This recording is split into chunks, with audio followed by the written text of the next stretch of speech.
तर जय श्रीराम मंडळी, कसं काय बरं आहे ना. स्वागत आहे तुमचं एक नवीन ब्लॉगमध्ये. मी तुमचा OPBK. तर कामावर जातच होतो तोपर्यंत ते अनिकेत साहेब आलता बघा. तर ह्याच्यासोबत त्याला हात करत गेलो तर तरी पण त्यांना कुत्रा आडवे आले म्हणताना मागं गेला बघा. त्यामुळं तिथनं मशीन पेशी आलेलो. ऑइल वगैरे चेक करत होतो तोपर्यंत जरा हायड्रोलिक ऑइल कमी झालं, कारण 2 दिवसापूर्वी तुम्ही बघितलं असेल 2 वेळा पाईप फुटलेलं, त्यामुळं ते ऑइल जरा लिकेज होऊन गेलेलं त्यामध्ये. तर ऑइल लेवल कमी होतं तरी पण चालते हो, काय विषय नाही. साहेब असं की पोरगीनं लव्ह लेटर दिल्यासारखं कसं पानं उचकत बसले बघा.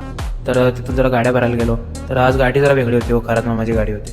तर गाडी जरा भरून तुम्हाला व्ह्यू दाखवा म्हटलं, कसं आहे वातावरण. तोपर्यंत जेवणाचा टाइम पण झालेला. साहेब काय म्हणाले बघा. 1 सेकंड सोडल्यासारखं असं राहायचं होतं ते.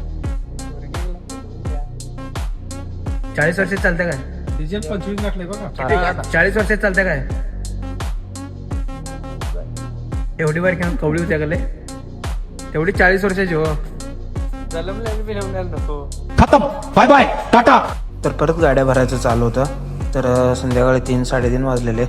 एवढं ढग होतं आणि ढगात सुद्धा एवढं ऊन होतं ना, काही विषयच नाही. वैताग आलेला. मशीनमध्ये टेम्परेचर 45च्या वरती गेलं असतील असं एक अंदाज सांगतोय मी.